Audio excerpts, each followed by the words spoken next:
The DJI Pocket 3 was made for people like me, but so far I've resisted buying one. Until now.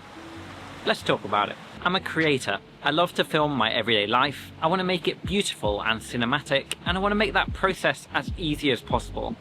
All things that this device is meant to do. But I've held out on buying one until now, for several reasons. So I want something that's super compact, but produces super high quality footage. I want to be able to color grade that footage and make it look really beautiful. And so far, that camera for me has been the Sony ZV-E1. That's the camera that I use for 95% of the videos that you see here on YouTube. It's the camera that I take with me on all of my trips, and it performs exceptionally well. So what's the issue? Why don't I just keep using that for everything? Now, the Sony ZV-E1 isn't a huge camera, but I do find that I don't take it with me every day. Sure, I take it with me when I know I'm going to film something, and sure, I definitely take it with me when I'm going on a trip. But do I take it with me on just a day out around London? No, I don't. And that's where I think this could come in handy. You see, so far, I found myself using a photo camera, and then a lot of the time, I'll have my phone on me. I've got quite a recent iPhone, and it shoots log, so I thought that would be an excellent choice. And for the longest time, I thought that my iPhone would produce higher quality footage than this. But I wanted to give this a try for a couple of reasons. The first one is that this has an integrated gimbal. Now, this is great for a lot of things, but it's especially great for the active track feature. You see, by double tapping on anything, I can lock onto it, and now I can move the gimbal in any direction, and it'll be fixed on whatever subject I like. Now, shots like these are actually exceptionally hard to do, even with a professional gimbal. And sometimes the person filming me, Liz, isn't a professional gimbal operator. So by giving this to her, I can get really good quality shots of myself and B-roll that I can use more easily on this channel. So let's give that a try. You got it? Yeah. Okay.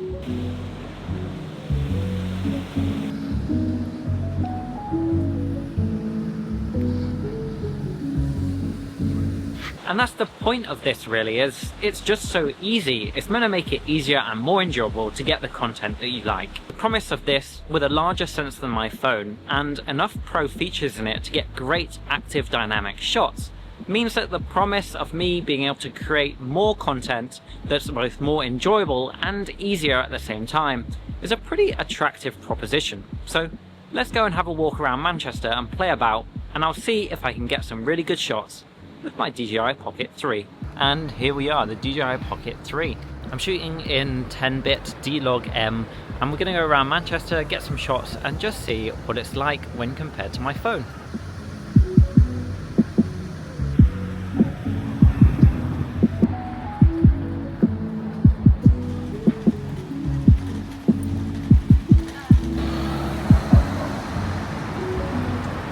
Not to mention I got this kick-ass magnetic mount for it. Look at this thing. So far so good. It's pretty awesome actually.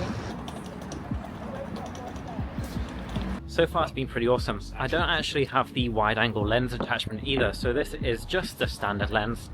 And I think it's quite nice. It's a good field of view. I can vlog on it with my hand outstretched. I don't have a tripod or anything like that. And it gives good compression as well in kind of everyday scenes. It seems to be great for taking shots of people, which is generally what I want to use it for. Here we are. We're on the way to a Chinese bakery to grab a pandan bun, which is one of my favourite treats in Manchester. So hopefully they've got some left.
I guess I bought this because it's meant to make creating more easy and more enjoyable, and that's what I want for this year, so I'm pretty excited to see how it all pans out. The footage today I was pretty impressed with, and the user experience was just as good as well. I still have a few reservations about the device. For one, when I rotate it into vertical shooting, it can't shoot in 4K, which is a little bit annoying, and it just crops in on the sensor. It remains to be seen whether that's really an issue though, and I'm excited about this new device and how I might use it to produce more content. Am I 100% convinced about this? Not yet.